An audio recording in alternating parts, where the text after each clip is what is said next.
Hey everybody, Jason Blaha with Ice Cream Fitness here.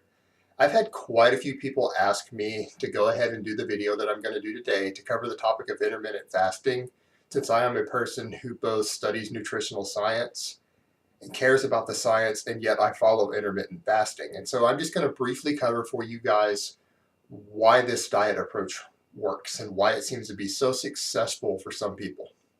But hold on, let me give you guys a bicep shot first.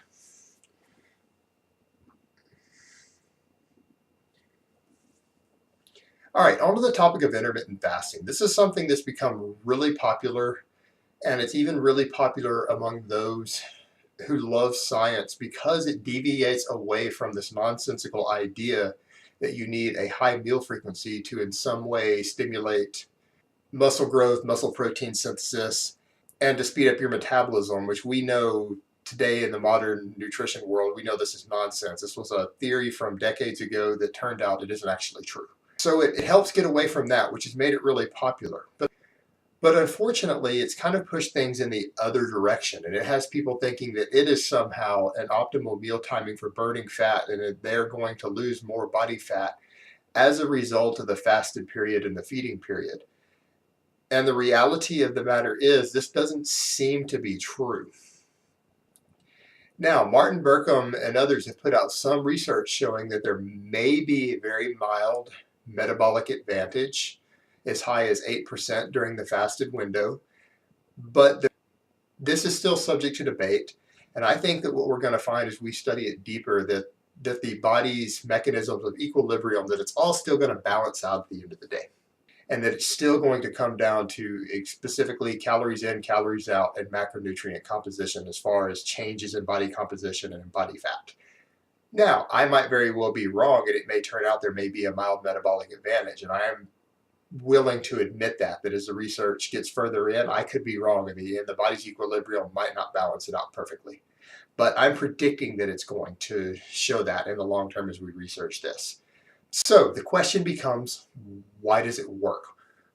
Why did I successfully lose 34 pounds of fat just this summer doing a transformation challenge using intermittent fasting? Why are so many people getting ripped to shreds who have previously failed their cutting diets using it? And the answer is quite simple: diet adherence. For a lot of people, when we eat, we tend to get hungry and we can't handle smaller meals. And being able to eat all of your food during a certain window of time and not fixate or focus on your food throughout the rest of the day, what this does is that it can give you tighter control over your caloric intake and macronutrient intake. And because oftentimes it forces you to eat meals closer together or eat larger meals and fewer frequency meals, there's less chance of mismeasuring something, of going over on your calories. There's going to be less desire to slip in those little snacks in between that we don't count, the sort of things that ruin your cut. It is a very good tool for a lot of people who are removing those things and giving us tighter control over our intake. And control over your intake is the key to losing body fat. It is the absolute key. And because of the nature of the intermittent fasting and the way it forces you into that window, it gives many people, myself included, just a tighter control over your caloric intake and over your macronutrient intake.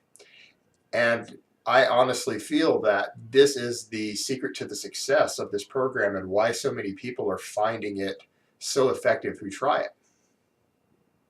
All right, guys, that's really all I have to say on that today. I will probably cover the topic of intermittent fasting in further detail in later videos because it is a really interesting topic. I hope this has been informative, and I will talk to you guys next time.